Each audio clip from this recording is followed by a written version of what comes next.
Olá, eu sou a Fernanda do Edu Pontuação. Hoje nós estamos com um convidado super especial, meu querido, meu amigo, meu parceiro de profissão, meu eterno aluno Felipe Bento. É pedagogo, hoje faz um mestrado na UniOeste em Educação e vai nos falar um pouquinho que, mesmo que a gente tenha obstáculos, que a gente tenha situações inesperadas, a gente nunca pode desistir. Olá, eu sou a Maria Emília e quero lhe cumprimentar, Felipe, agradecer a sua presença, dizer que para nós, eu também fui sua professora, eu e a Fernanda, é uma honra recebê-lo nesse momento tão especial da sua vida, que é um momento pelo qual você está passando pela sua especialização, nível mestrado, que é um período também um tanto quanto difícil, e dizer assim, que como a Fernanda salientou, né? Você é a prova de que as dificuldades, por mais que elas se expressem no seu cotidiano, elas não impedem de fazer aquilo que se determina, que se tem vontade, que se empenha, né? Não basta a vontade, o empenho e a dedicação sua. Olá pessoal, agradecer primeiramente o convite, né? Tá fazendo parte, né, desse canal que abordam assuntos muito interessantes. Meu nome é Felipe Bento, eu sou uma pessoa com deficiência visual, né? Sou cego total e tenho formação, né, em pedagogia, especialização em educação especial, né, e como falaram, eu estou agora no mestrado. E como a professora Fernanda já disse, né, a gente basta querer e ter força de vontade que a gente pode chegar aonde a gente almeja. O Felipe, na verdade, sempre foi um aluno exemplo, nas questões de que os obstáculos e as situações, por mais desafiadoras que acontecessem na faculdade, para ele isso não era problema. Ele sempre buscou, ele sempre correu atrás, um aluno que nunca deixou de fazer trabalho, um aluno que nunca falou que era difícil determinada coisa para uma apresentação de trabalho, para alguma dinâmica, e é um menino que eu acho que, na situação que nós estamos passando hoje, por conta dessa pandemia, falamos no vídeo anterior sobre isso, que a gente pode mudar a nossa visão com relação aos problemas e os desafios que a vida nos traz. Então, em tempos de pandemia, nós também devemos lembrar, né, Felipe, que você agora está passando por um processo diferenciado. As tuas aulas de mestrado estão sendo em casa, online, gravadas, como é que funciona? Sim, né, por tudo isso que está acontecendo, a gente não teve opção, né? Então, a gente precisou iniciar as aulas online, né? Elas são síncronas, né, ao vivo, então a gente precisa estar num determinado horário. E a gente teve, claro, um certo prejuízo quanto a debates em sala de aula, que é sempre importante. Mas foi bacana, para mim está sendo uma experiência nova, né? Então tá tendo novas disciplinas, claro que são desafios, são textos e discussões bem aprofundadas, mas está sendo bem bacana. Felipe, aproveitando que você traz essa tua experiência de aulas online e também nos apresenta a questão dos textos. Para quem fez uma graduação ou faz, quem está nos ouvindo aí do outro lado da telinha, pós-graduação, a mesma coisa, tem vários, aliás, a gente sabe que o número de textos aumenta, né? A demanda por leitura aumenta. Então, eu gostaria de saber de você, é amplamente difundido o Braille? Ok, mas sabemos que existem outras tecnologias que hoje auxiliam a pessoa com deficiência visual na sua leitura, na sua escrita. Como é que é a sua prática? O que você usa? Conta para nós. Quando se remete à leitura e escrita das pessoas cegas, logicamente vão pensar no Braille, né? Sempre lembrar do Braille. É claro que o Braille é importante, sempre foi, sempre vai ser. Eu acho que a primeira coisa que o cego, depois que perde a visão, no caso, que foi o meu caso, né? De ter perdido a visão durante a vida, é aprender pelo menos o básico do Braille. Só que assim, hoje, para você ler um volume grande de textos, fica praticamente inviável. Sim. Somente a leitura no Braille. Então, hoje existem os livros digitais, né? que eles são facilmente adaptados para que a pessoa cega consiga ler no computador. Que interessante isso, porque numa busca rápida que eu fiz para a nossa conversa, eu vi que a própria Unesco difunde que seja o máximo possível de obras literárias, científicas, traduzidas para o Braille. E com o recurso tecnológico que você está nos contando agora, que utiliza, as possibilidades então são inúmeras de tradução. Sim. E isso facilita muito o acesso à cultura e ao conhecimento de uma forma geral. Então, quer dizer, a limitação praticamente nesse campo inexiste, nós poderíamos dizer assim, Felipe? Tem bastante material, por exemplo, no seu mestrado. É claro que se tivesse todos os materiais que existem em livros tivessem a adaptação, seria o ideal. Mas a gente sabe que não tem. Mas esses materiais que a gente precisa fazer a leitura e porventura não tenha, precisa passar por uma adaptação, né? A própria UniOeste, ela tem um programa, né, que é o Programa de Educação Especial, que realiza essas adaptações. Que bacana. Então, não basta você... Tem o suporte, né, Sim, Felipe? Não basta você só converter o texto do PDF para TXT, por exemplo, que é a conversão do DOSVox, que é o programa que a gente usa. Sim. Existe toda uma adaptação, eles precisam colocar a paginação, né, para que futuramente, se a gente precisar citar esse texto, a gente sabe de onde ele saiu, né? Sim, então, é bem importante a questão da adaptação do material. Felipe, você falou um pouquinho, né, das pessoas que perdem a visão ao longo da vida. Você poderia falar mais brevemente como aconteceu e com quantos anos isso aconteceu para nós? Sim, hoje eu tenho 28 anos, né? Eu perdi a visão aos 21 por conta de uma inflamação no nervo óptico, né? E dali para cá teve uma reviravolta, né? Foi tudo uma questão de adaptação, reorganização. E uma coisa que eu gosto de citar é a importância da ACADEV nesse processo, né? A ACADEV é a associação aqui de Cascavel das pessoas cegas. Então, a partir do momento que eu perdi a visão, o pessoal lá me procurou, né?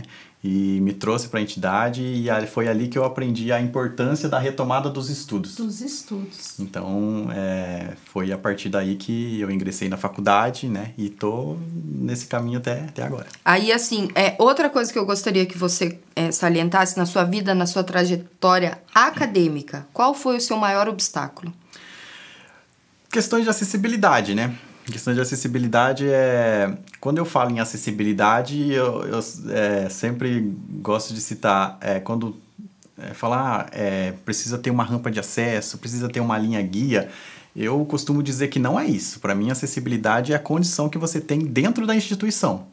Se os professores vão ser acessíveis, se o corpo docente vai ser acessível, se os materiais que eu vou utilizar, eles estão adequados, aí sim, aí eu posso dizer que...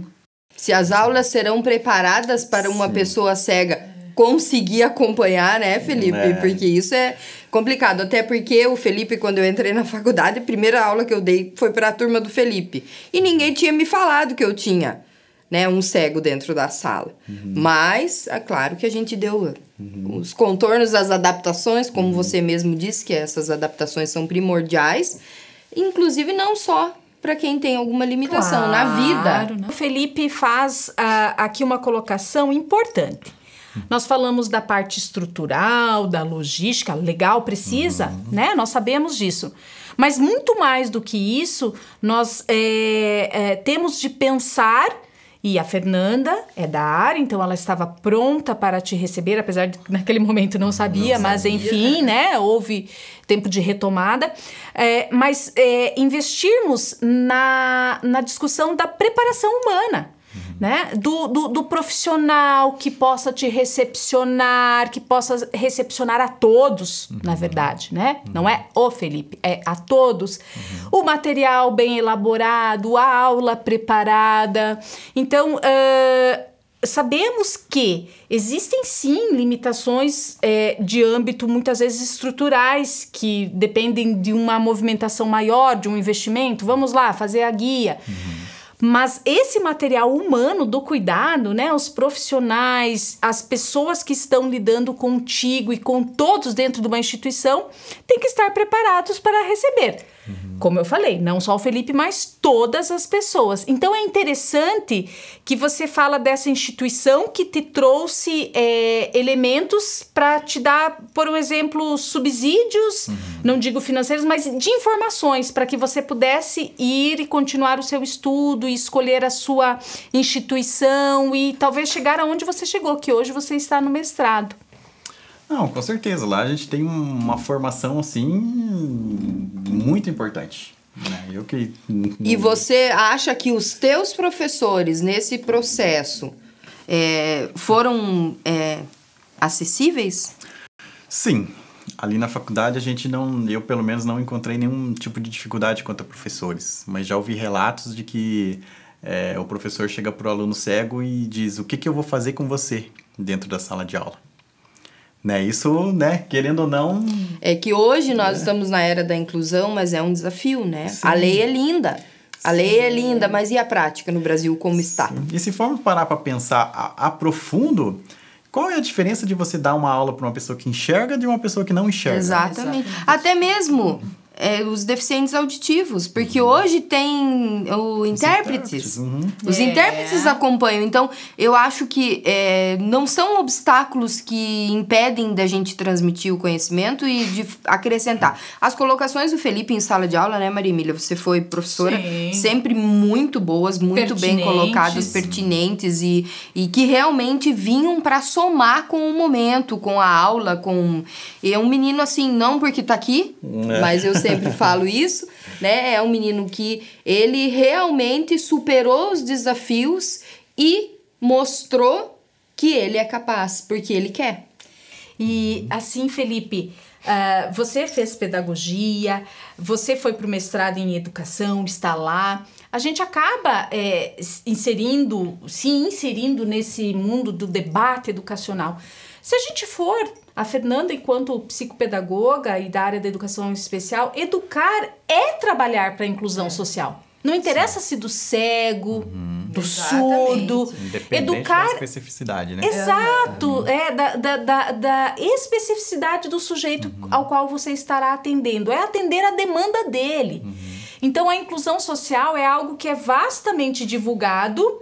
No entanto, nós temos que perceber que ela, na prática, não é ainda a tradução daquilo que se espera. E nesse sentido, a Fernanda tem muito mais elementos. Não é, porque até mesmo a formação. Por exemplo, numa graduação de licenciatura, né, qual é o tempo que se tem de educação inclusiva de aula? Mínimo, né? É mínimo. Então, o que nós, enquanto professores de educação inclusiva, o Felipe teve aula comigo de educação inclusiva, acompanhou, a gente tem que dar uma pincelada para você dar conta de tudo. Então, em meio a todas as dificuldades que falamos, voltamos. Talvez a dificuldade ainda maior esteja centrada justamente nos profissionais, às vezes até a falta de habilitação de um profissional para trabalhar com aquilo, numa carga horária que atenda a uma demanda necessária de entendimento da área. Então, as limitações acabam, e eu vou ser sincera com você, Felipe, acabam sobrando para você. Sim. Então, para além da sua deficiência, tu tem outros limites a transpor. Isso mesmo. E isso mostra pra gente o quanto o Felipe traçou essa transposição de situações, vamos dizer, dificultosas ao longo da tua trajetória. Como pessoa, como acadêmico. Ora, você acabou de falar pra nós que você ficou cego com 20 anos. 21. Poxa, 21. Você tem toda uma trajetória até ali. Sim. Dali pra cá são 7 anos. Certo? Olha o tanto que você desenvolveu, quanto você aprendeu, como você já se envolveu nesse universo e como você já chegou num patamar onde muitos cegos gostariam de estar, teriam condições como você teve, talvez não de mesma forma, mas enfim, e não conseguiram chegar lá. E isso é muito incentivador. Com certeza. E até, Felipe, qual o seu maior desafio hoje? Olha, eu procuro superar, embora disso. Independente de qual for, assim. Questões de acessibilidade da rua a gente supera, questões de acessibilidade dentro de sala de aula a gente supera. Então a gente vai superando dia após dia. Tudo aquilo que a gente expôs aqui só não basta, que nem a professora disse. Vai muito da pessoa, do indivíduo. Eu conheço pessoas que perderam a visão há muito mais tempo do que eu e estão numa condição de vida que foi opcional, né? Então... E que se escondem atrás do problema, vamos dizer assim, né, Felipe? Eu não tenho condições de fazer porque eu não enxergo. É muito difícil. Até mesmo na sala, né, Felipe, a gente via alguns alunos e falavam, mas é muito difícil, é muito trabalho, O Felipe nunca reclamou. Ele nunca reclamou. Não é verdade? E eu sempre digo que ele é uma pessoa, um exemplo a ser seguido na questão de superar desafios. Sabe, Felipe, nesse sentido, como eu trabalho com a pedagogia sistêmica, por vezes nós nos colocamos a questionar se a limitação está justamente nessa questão física ou no processo interno de desenvolvimento de autoconsciência, de autoconhecimento. Você desenvolveu aí um conhecimento de si que te permitiu avançar. Na pedagogia sistêmica, nós percebemos que existem muitas pessoas que carregam as suas dores, os seus traumas transgeracionais, que eles não precisam estar limitados da visão física, biológica, mas eles não enxergam um palmo adiante, mesmo tendo visão. Então você, mesmo estando limitado, vamos dizer, organicamente, biologicamente, com a perda da sua visão, você enxerga muito mais do que as pessoas que se amarram à sua dor, do que as pessoas que ficam, como a própria Fernanda diz, reclamando, trazendo conflitos sempre à tona. Por isso que na pedagogia sistêmica nós sempre colocamos que é importante olharmos para a nossa história e acolhermos as dores do nosso sistema. Para mim, você demonstra que você acolheu a sua dor, que naquele momento foi passar de um estado para o outro, né? Um estado de que detinha a possibilidade de ver, de enxergar, para um estado onde você passou a não enxergar mais, mas desenvolveu outras tantas situações, tantas habilidades para chegar onde você chegou. Então você acolheu o que aconteceu contigo. Você não é um reclamador. É uma questão de assumir.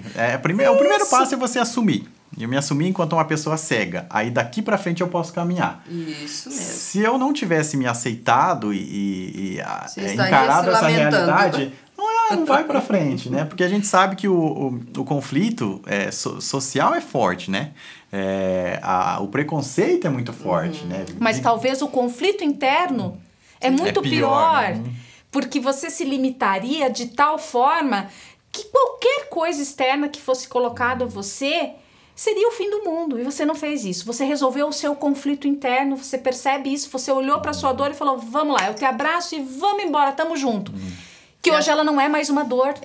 E até porque eu sempre levo Felipe, meu amigo, hoje Felipe, que não é mais meu aluno, mas é meu amigo, né? Um amigo da vida. Eu sempre levo ele para dar o depoimento dele quando eu estou trabalhando a deficiência visual. E uma das coisas que uma aluna perguntou para ele, que eu nunca mais vou me esquecer... Felipe, mas você tem namorado? Ele disse, lógico, gente. Eu só sou cego, mas eu não morri, eu tô vivo, né? É só o olho que não funciona, o resto. Então, assim, são perguntas que para as pessoas que têm uma sensibilidade, uma questão mesmo de não enxergar, mesmo tendo a visão. São perguntas que se para elas isso acontecesse, o mundo acabaria. Sim. Certo? Então seria um pré-conceito, né? Que você não vivencia, então você acha que aquilo é insuperável, né? Então a gente sabe que não é assim, né? A pessoa cega, ou independente da deficiência, né? Independente, perfeito. Você é uma primeiramente, uma pessoa, né? Tem muita gente que fala, o deficiente. Não, é a pessoa com deficiência. Então, assim, gente, nós queremos agradecer imensamente a sua vinda ao nosso canal. Dizer que nós estamos com as portas abertas sempre. Isso. Mais pra frente o Felipe com certeza voltará, né, Maria Emília? E eu queria fechar... Com o maior prazer receberemos. Com certeza. Que ser feliz é deixar de ser vítima dos problemas e ser o autor da sua própria história. É isso que o Felipe está fazendo com méritos. Muito obrigada de coração por você ter aceitado. Eu que agradeço o convite. Estou Gratidão, sempre à disposição. Felipe. E que você continue a nos inspirar. Porque muito mais do que os olhos veem, o coração vê. Então, não é só sente, não. O coração enxerga, o coração vê. E você mostra isso para nós. Gratidão. Eu que agradeço.